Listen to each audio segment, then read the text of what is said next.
delighted to say we're joined by Keanu Reeves to talk about Side by Side, documentary about the impact of digital technology on traditional filmmaking. Keanu, hello, good afternoon, good morning to you, sir. Good afternoon. Thank you very much. It's 5 minutes past 7. We appreciate your commitment to the cause here. Tell us about Side by Side and how you got involved in this project, sir. I guess it started with me. I was working on a film and seeing the impact of digital on the film, on the image, editing, and I reached this moment where I was wondering, is this the end of film? Is this the end of photochemical process? 100 years of filmmaking, is this going to go away? And so I decided to go on a kind of expedition with Chris Keanu, the director, and investigate that question. See what are we losing and what are we gaining? Yeah. So is this the movie Henry's Crime? It is. Yeah. So what was it that was happening on that movie, Keanu, that made you think, hang on, things are changing? Well, I was sitting in this room, which they call the DI, the Digital Intermediate, which is coloring a film. And we shot the movie on film. And then when you color it, the film gets turned into digital. You end up working on the color of the film digitally. And then you come to this place where it's side by side, where you have to match the digital image back to your photochemical image. And then in that same room, I was talking to the cinematographer, Paul Cameron, who was showing me an image on a 5D camera, DSLR, of images he had shot for a commercial. And then I was talking to the colorists behind me, who time either digitally or photochemically, and saying that so much of their work is going digital and film is going away. And so I was just, in this moment, side by side, I was just surrounded by just the end of the photochemical process. So we have this we have this movie. Is it a cinema? I did end up thinking, is this going to be a piece of celluloid? I quite like to watch this movie on a piece of celluloid as opposed to the digital image that I'm actually watching it on. So where are we going to get a chance to see this, Keanu?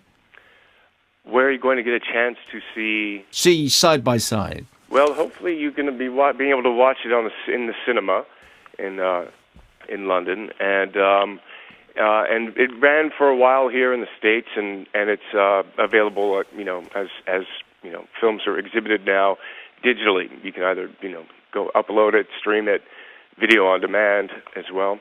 Can I ask you something about how the change from celluloid to digital affects actors? One of the things that you talk about in the film is that when you were on set and you heard, the film running through a camera, somehow there was an element of upping your game because film is expensive. You can't just waste it. And you were talking about how then having the experience of working with people like Linklater on digital and them just never cutting. Does it affect the way that an actor works if they know that what they're recording onto is a digital brick as opposed to expensive celluloid film?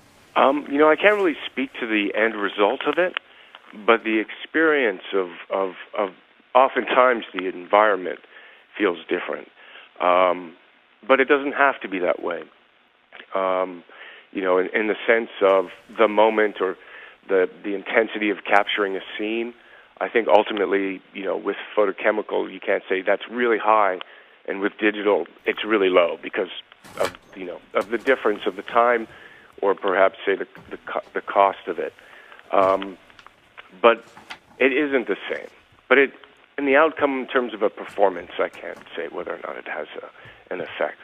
You have the most astonishing cast on this, and it seems as though you got everybody to speak to you who you must have wanted. Martin Scorsese, George Lucas, James Cameron, Christopher Nolan, Danny Boyle, David Finch. I mean, everybody is here. What did you learn, Keanu? Is there anything that you thought, oh yeah, that's an interesting point, maybe I've changed my mind? Anything? I would say the biggest thing that I didn't know going into the documentary was the aspect of archival. Really just that there is no standardized, known means of storing digital images. And this idea that it's all going to go away. I wasn't really aware of the moment of that or the kind of crisis of that. Storing images or storing film is pretty well known. We can store it for over 100 years. With digital, we can't say that. Although that said, of course, there are those who will say that in fact, we've already lost, of all the films ever made, something like between a quarter and a third of them, because although it is possible to store celluloid, actually the archiving of celluloid film has been very badly handled. It's only in fairly recent decades that studios have started thinking we really need to preserve the past. There's a huge section of celluloid film which is lost. Absolutely, yeah. And maybe in the end, when we figure out the digital, I mean, it's an idea. It's cost. It's really who's going to pay to store the film, and who's going to decide to do that, and who's going to, what are we going to save and what are we going to keep is another question. But absolutely, we've lost so much in the past, and the threat is that we'll lose even more in the future. But hopefully we can, everyone has a wonderful faith in technology, and hopefully we can find a way to be able to store digitally and not have, the mistakes of the past, perhaps. Let's illustrate this. Play you a clip from the movie. This is where Keanu is talking to Martin Scorsese. I don't know if our younger generation is believing anything anymore on screen. It's not real. You're presenting complete unreality and making them feel like it's real. Well, whereas before it was captured in reality. All right, there's kind of an inversion. I'm betting you've been on a couple of movie sets. When was it ever real? There was a kind of a wall there and nothing over there. There was 30 people standing around. There was a guy with a boom mic. There's another guy up on a ladder with his ass crack hanging out. There's fake rain. Your street night exterior New York was a day interior Burbank. What was ever real? James Cameron being the other voice that you heard there. One of the other contributions, Keanu, I just wanted to mention in the time that we have is your interview with Danny Boyle, which is as engaging as any Danny Boyle interview always is. But and he's coming on the show in the next few weeks. But he says he's talking about the new technology, and he says essentially if you can't deal with it, your time is finished. And I thought it was a really kind of striking moment because he's obviously embraced it and there are others who haven't, and they're not all saying the same thing. But he's clearly saying either get with the program or basically get out of the picture. Yeah, I mean, that's, but then I would say, well, then should Christopher Nolan not be making films? Exactly. I think, the clips that you played and Danny Boyle's comment, I think, speak to the philosophy of material, the idea of something actually physically existing. I think it speaks to the idea of how are we relating to the stories that we're being told. If we're not believing the image anymore, then what does it become? What is it? How are we touched? It's the philosophy of that. I think with Danny Boyle, absolutely. I think, this idea of, as an artist, trying to move forward, to be thinking about these things, to be in the moment and in the time. Christopher Nolan has, kind of a pushback from the perspective that if film was the gold standard, digital had not reached that, and that filmmakers at a certain level were being pushed into something that was an inferior, quote-unquote, product or means or image making. And as the days have gone by, that's becoming less and less true. I mean, the modern digital cameras, I think the Red Dragon has got 14 steps of latitude, if not 15. The human eye is around 24. Photochemical films around, I think traditionally it's like 15. So, I mean, technologically, digital is kind of coming up to the gold standard of film, but also it used to be that digital had to come to the gold standard of film, but now it's also become something else. It's a different way. It's a different look. Which is as valid as anything. As Michael Ballhaus says in the documentary, it doesn't matter what you're using. It's just your passion and the story that you want to tell. Just a final thing. I mean, I love the film. I think it's very, very well made. I speak as a celluloid nostalgist who is absolutely. I mean, hearing Christopher Nolan saying why he would defend celluloid, actually, and Wally Pfister, of course, who's the great advocate who now actually does believe that digital is actually valid in and of its own right. The last thing I wanted to ask you was, I thought the documentary certainly, from my point of view, made me think rather more open-mindedly about the digital advent. However, in a couple of weeks' time, I'm showing a 35mm print of Silent Running, the old Doug Trumbull science fiction film, and the print is 10, 20 years old, and the first reel of it is pink, and the colour is degraded, and yet there is something for me about the experience of watching that film off celluloid that is magical. Do you feel any of that nostalgic magic? Absolutely. There was something that, with the suspension of disbelief going into the movie theater, that in a way, when you speak of the nostalgia of it, it doesn't matter that the print is beat up. You kind of have a suspended disbelief and go along, and it adds something to the experience of watching the movie.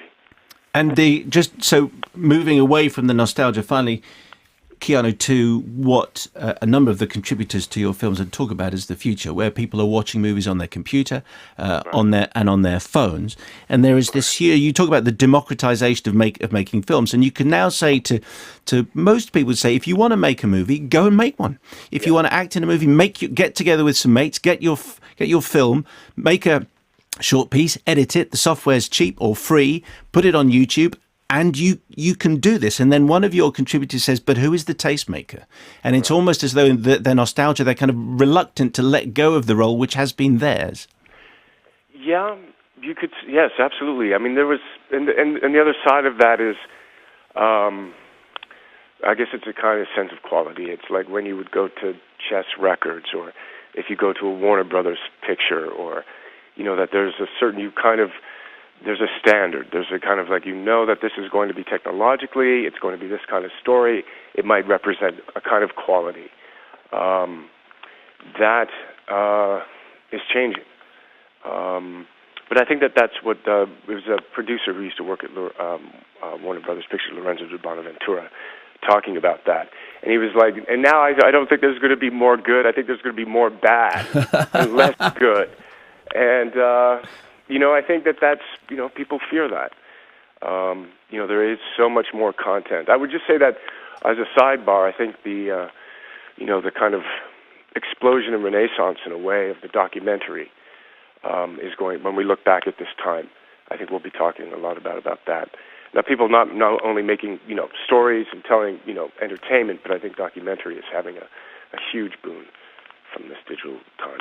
And just finally, Keanu, just before, because you need coffee, it's still, you need some breakfast, man, so did your views change at all? Could you illustrate any of these points? You just finished filming your directorial debut, Man of Tai Chi, and you shot entirely on digital, I think. I did.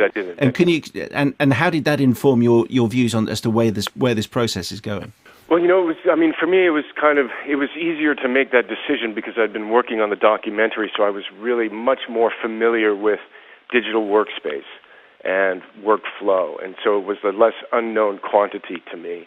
I definitely came to it with the classic pressure from the producer saying, look, if you want to have this many shooting days and if you want to get all of these things, you have to shoot digitally because of the cost. And then I went with the cinematographer that I was working with, Elliot Davis, and we were like, okay, what can we do? What digitally can we? So we tested some cameras and some lenses and some looks, and I ended up coming up with something that I think is wonderful and beautiful. But then equally on the costing, we have Beast of the Southern Wild, which cost nothing at all, is a big Oscar contender, shot on Super 16. So it's like cellular. Wonderful, Super 16. Wonderful. Yeah, and that's the thing. There's no truth. It's, which is wonderful. It's not just this. It's not just that. But there are things that we're losing and there are things that we are gaining. And, it's a very multi-layered story. And, in the end, it's just, people want to just watch a good story. And it doesn't really matter. But there are times when it does matter to certain people in terms of what they're being forced to use. The idea that film might disappear. No one's going to make it. And what are we losing by that? In the making of it, in the viewing of it, the quality of it, the experience, and something that is so unique. But I'm pretty confident now, since making the documentary, that there is enough people and enough to have it survive, which is a wonderful thing. It should be a choice. Keanu Reeves, we appreciate your time with us. Thank you very much indeed, sir. Thanks for having me.